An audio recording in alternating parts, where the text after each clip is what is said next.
For centuries, mental illness was a mystery. People struggled with conditions we understand better today. Depression, anxiety, and schizophrenia caused great suffering. Treatments were often ineffective and sometimes harmful. Families often hid their loved ones struggling with mental illness out of shame. The stigma surrounding mental health issues prevented open discussion and research. Limited understanding of the brain made effective treatments elusive. The medical community continued to search for answers. Early treatments for mental illness were often based on superstition and fear. Some believed mental illness was a sign of demonic possession. Harsh treatments like exorcisms and bloodletting were common. Asylums, initially created as places of refuge, often became overcrowded and inhumane. Patients were frequently restrained or isolated. The search for more humane and effective treatments continued. In the 20th century, a new and controversial procedure emerged, the lobotomy. Developed in the 1930s, this surgical procedure involved severing connections in the brain's prefrontal cortex. The prefrontal cortex is responsible for personality, decision-making, and emotional regulation.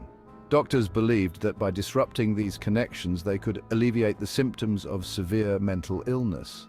Lobotomy quickly gained popularity as a treatment option for conditions like schizophrenia, depression, and anxiety. Dr. Antonio Egas Moniz, a Portuguese neurologist, is credited with developing the lobotomy. He believed that severing nerve fibers in the brain could alleviate mental illness symptoms. In 1949, Moniz received the Nobel Prize in Physiology or Medicine for his work on lobotomy. The Nobel Prize brought international recognition to the lobotomy procedure. It became a widely accepted treatment for severe mental illness. However, concerns about the procedure's effectiveness and its severe side effects soon emerged. Section 5, the ice pick method, a dark turn. An American physician, Walter Freeman, further popularized lobotomies in the United States. Freeman developed a quicker, less invasive method known as the ice pick lobotomy. This technique involved inserting a sharp instrument through the eye socket to access the brain. Freeman's method, while faster, was even more imprecise and carried significant risks. The procedure often resulted in severe side effects, including personality changes, cognitive impairment, and even death. Section 6, lasting impacts and ethical concerns. This section delves into the profound and often troubling consequences of lobotomies, a procedure that left an indelible mark on the history of psychiatry. The use of lobotomies declined in the 1950s as the severity of its side effects became apparent. Initially hailed as a groundbreaking treatment for severe mental illnesses, the procedure soon revealed its dark side. Patients often experience significant personality changes, becoming apathetic and emotionally blunted. The once promising treatment turned many vibrant individuals into mere shadows of their former selves. Some patients lost their ability to function independently. They required constant care and supervision, placing a heavy burden on their families and caregivers. The ethical implications of lobotomies are profound. The medical community began to question the morality of a procedure that caused such irreversible damage. The procedure was often performed without informed consent, and patients were not fully aware of the potential risks.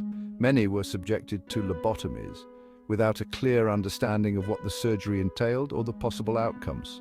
The use of lobotomies serves as a cautionary tale in the history of mental health treatment. It underscores the importance of ethical considerations and informed consent in medical practices. The legacy of lobotomies reminds us to approach new treatments with caution, ensuring that the well-being and autonomy of patients are always prioritized. Section 7, electroconvulsive therapy, another approach. Electroconvulsive therapy, or ECT, emerged as another treatment option for mental illness. ECT involves passing a controlled electrical current through the brain to induce a brief seizure. While the exact mechanism of ECT remains unknown, it is believed to affect brain chemistry and neural pathways. ECT was initially used to treat a wide range of mental illnesses, including schizophrenia, depression, and mania.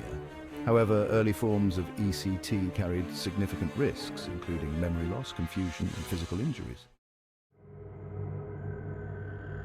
Section 8, Early ECT Risks and Misuse. Electroconvulsive therapy, or ECT, has a complex and controversial history. In its early years, ECT was often administered without anesthesia or muscle relaxants, leading to traumatic experiences for patients. The lack of sedation meant that patients were fully conscious during the procedure, which could be both physically and emotionally distressing. The high doses of electricity used in early ECT procedures contributed to side effects like memory loss and confusion. Patients often reported feeling disoriented and unable to recall recent events, which added to the stigma surrounding the treatment. The lack of proper protocols and oversight led to the overuse and misuse of ECT. In many mental institutions, ECT was administered indiscriminately without thorough evaluation of the patient's condition or needs. In some cases, ECT was used as a form of punishment or control in mental institutions. Patients who were deemed difficult or non-compliant were subjected to ECT as a means of enforcing discipline rather than for therapeutic purposes. These practices contributed to the negative perception of ECT. Public outcry and media coverage highlighted the abuses, leading to widespread fear and mistrust of the treatment. Over time, these negative associations have overshadowed the potential benefits of ECT when used appropriately and ethically. Section 9, Modern ECT Safety and Effectiveness. Over time, significant advancements have been made in ECT administration, making it a safer and more humane treatment option. Modern ECT is administered under general anesthesia with muscle relaxants, minimizing discomfort and the risk of injury. The electrical currents used in modern ECT are carefully controlled and tailored to each patient's needs. ECT is now considered an effective treatment option for severe depression, treatment-resistant depression, and certain other mental illnesses. Section 10, Shifting Perspectives, Mental Health Today. In recent years, there has been a significant shift in how society views mental health. This change is driven by increased awareness, education, and advocacy. The dark history of mental health treatments, including lobotomies and early forms of ECT, serves as a reminder of the importance of ethical considerations in medicine.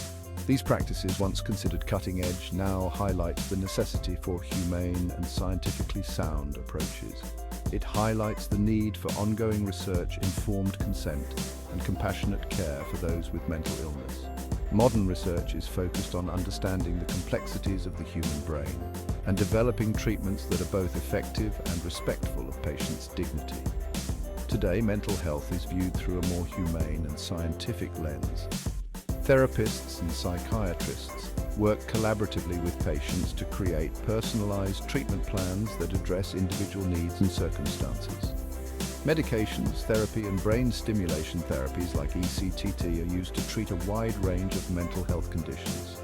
These treatments are continually refined to improve their efficacy and reduce side effects, offering hope to those who struggle with mental health issues. The stigma surrounding mental illness is slowly diminishing. Public figures and everyday people alike are sharing their stories, fostering a culture of openness and support. Community events and awareness campaigns play a crucial role in this transformation, encouraging conversations and reducing the shame often associated with mental health struggles. As we move forward, it is essential to continue advocating for mental health, ensuring that everyone has access to the care and support they need. Section 11, Conclusion, Lessons Learned, Hope for the Future. The journey of mental health treatment has been marked by both progress and setbacks. While the dark history of treatments like lobotomies and early ECT cannot be erased, it offers valuable lessons for the future. By learning from past mistakes, prioritizing ethical practices, and continuing to advance our understanding of the brain, we can strive to provide compassionate and effective care for all those affected by mental illness.